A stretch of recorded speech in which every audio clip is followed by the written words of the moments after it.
is 10 o'clock and we say Tony Blair is to be Prime Minister and a landslide is likely. In May 1997, a Labour government was elected. But far from reasserting power over the financial markets, they did exactly the opposite. To reassure the city, Gordon Brown's first act as Chancellor was to give away the government's last instrument of economic power.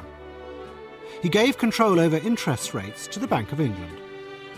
It was an admission by the Blair government that they couldn't control global economic forces, and there was no point in them trying. What is called globalization is changing the whole nature of the nation-state as power becomes more diffuse and borders more porous. Technological change is reducing the power and capacity of government to control its domestic economy free from external influence. It would be totally dishonest of me or anyone to pretend that we can change conditions in a world market which alter the circumstances in which companies operate and trade. We can't do that. The Labour government gave away its power and the markets rewarded them. Money did not flee from London as it had when previous Labour governments had been elected, and the boom continued. It has been the longest stock market boom this century.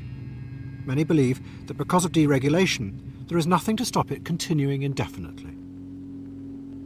But there are others who are beginning to warn that all market booms come to an end, and that the global markets are becoming increasingly unstable. The question for politicians is, having given away so much power to control the markets, what happens when the bubble bursts? I think the politicians have been put to sleep by the markets. I think if the politicians, particularly Labour politicians, delve deep enough into their psyches, they would admit that they are quite terrified by the power of the markets, by the extent to which these people are sitting on the top of a house of cards. Labour politicians know there is something a bit dodgy about this system, but the boom, the extent of the boom, the wealth it's created for parts of Britain, for the southeast of England and for London, and for a group of very vociferous, very powerful people, has actually lulled politicians into a false sense of security. What happens when the boom ends?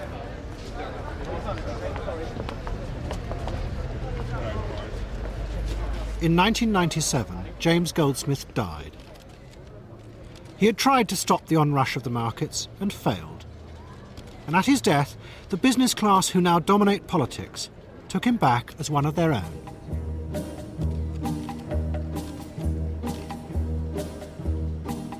And with them came the politicians who, in their different ways, had helped the market to take power.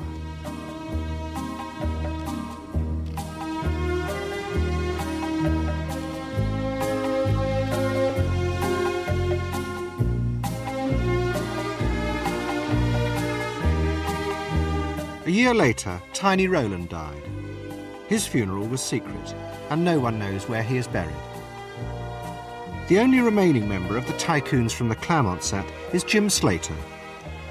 He still runs a business analysing the markets, and is fascinated, as he always was, by games of chance, even Monopoly.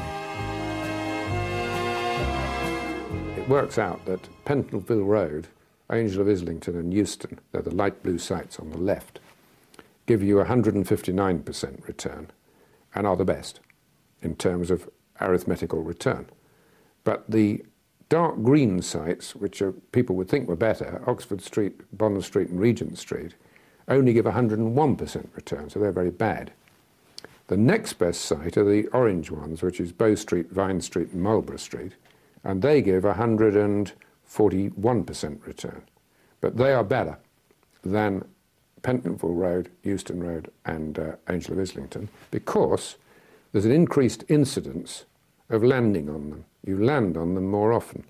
And the reason for that is there's a card in chance, go to jail, and there's a thing on the board, go to jail. And if you go to jail, you're past the blue sites and about to land on the orange ones. In addition to that, there's another card in chance, advance to Pall Mall, which does the same thing. It takes you past the blue sites. Another one, advance to Marylebone Station. There's another one, go back 3 spaces, which from one position lands you on Vine Street. So it's an overwhelming case for having the orange sites. Now, most people don't know that.